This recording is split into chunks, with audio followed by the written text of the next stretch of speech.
অমিত শাহের এর কর্মসূচি নিয়ে কি বলছেন বিজেপি নেতা দিলীপ ঘোষ এবং তৃণমূলের তরফ থেকেই বা কি বলা হচ্ছে দেখুন।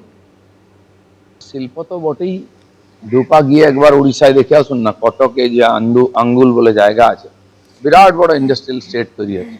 এখানকার বহু শিল্পপতি ওখানে গিয়ে জমি পেয়ে গিয়ে এই 1.5 বছরের মধ্যে অলরেডি কাজ শুরু করেছেন কারখানা।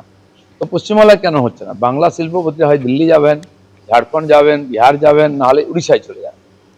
বাইরের তো কেউ এখানে আসছেই না, এখানকার লোকেরা পালিয়ে যাচ্ছে। আর মানে অমিত শাহ আসছেন, আমাদের কর্মী সভা হচ্ছে, রাষ্ট্রীয় সভাপতি এসেছেন, তিনিও কর্মী সভা করেছেন, তিনিও কর্মী সভা করছেন। নির্বাচনের প্রচার শুরু হবে মার্চ মাস থেকে। ভোটের পরিযায়ী পাখি অমিত শাহ, নরেন্দ্র মোদীরা যতবার বাংলায় ভোট আসে তারা আসবে, প্রতিশ্রুতি দেবে, ভোট মিটে যাবে, বাংলার মানুষের কাছে ঘাট ধাক্কা খাবে, আর তারপর বাংলার 100 দিনের টাকা, আবাসের টাকা বন্ধ করে রাখবে। দয়া করে বাংলার মানুষকে আর বঞ্চনা করবেন না। বাঙালি পরিচয় দিলে বাংলাদেশে পাঠিয়ে দেওয়ার যে অসভ্যতাম, এসআইআর এর নাম করে 84 বছরের বয়স্ক মানুষদের লাইনে দাঁড় করিয়ে যে হয়রানি, সাধারণ মানুষের নামের লজিক্যাল ডিসক্রিপেন্সির অজুহাত দিয়ে হয়রানি, বাংলার মানুষ সুদে আসলে জবাব দেবে।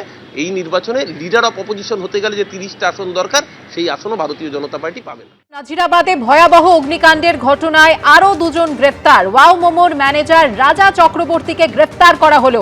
ওয়াও মোমোর ডেপুটি ম্যানেজার মনোরঞ্জন শীটও গ্রেফতার। দুজনকে গ্রেফতার করলো নরেন্দ্রপুর থানা। আগে গঙ্গাধর দাসকে গ্রেফতার করা হয়েছিল, যিনি ডেকোরেটার্সের মালিক ছিলেন, আর এবার গ্রেফতার করা হলো ওয়াও মোমোর ম্যানেজার রাজা চক্রবর্তীকে।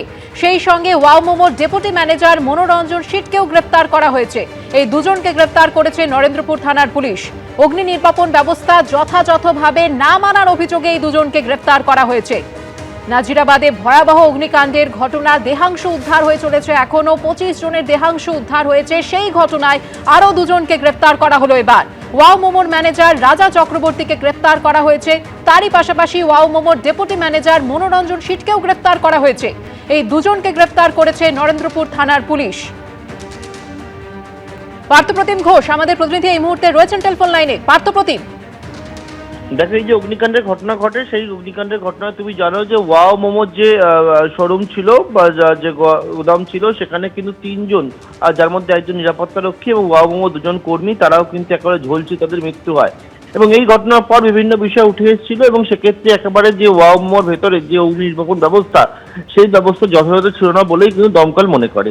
এবং এই যে 3 জনের মৃত্যু এবং তার পরিপ্রেক্ষিতে এই গোডাউনের যে দায়িত্ব ছিল, অর্থাৎ গোডাউনের ম্যানেজার এবং ডেপুটি ম্যানেজার রাজা চক্রবর্তী ওয়াও মোমোর এবং ওয়াও মোমোর ডেপুটি ম্যানেজার এই নাজিরাবাদের গোডাউনের দায়িত্ব থাকা মনোরঞ্জন শীট, এই দুজনকে কিন্তু নরেন্দ্রপুর থানার পুলিশ গ্রেপ্তার করেছে। এবং যে মামলা হয়েছে, অর্থাৎ তুমি জানো যে ইতিমধ্যে ডেকোরেটার্সের মালিককে গ্রেপ্তার করা হয়েছিল, সেই মামলাতেই কিন্তু এবার ওয়াও মোমোর ম্যানেজার এবং ডেপুটি ম্যানেজারকে গ্রেপ্তার করেছে এবং তাদেরকে আজকে আদালতে পেশ করে নিজেদের কাস্টাডি প্রেয়ার করবে, তেমনটাই কিন্তু আমরা পুলিশ সূত্রে জানতে পারছি।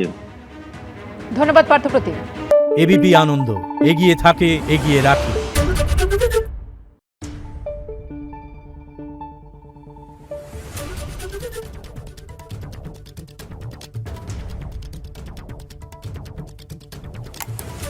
Thank you.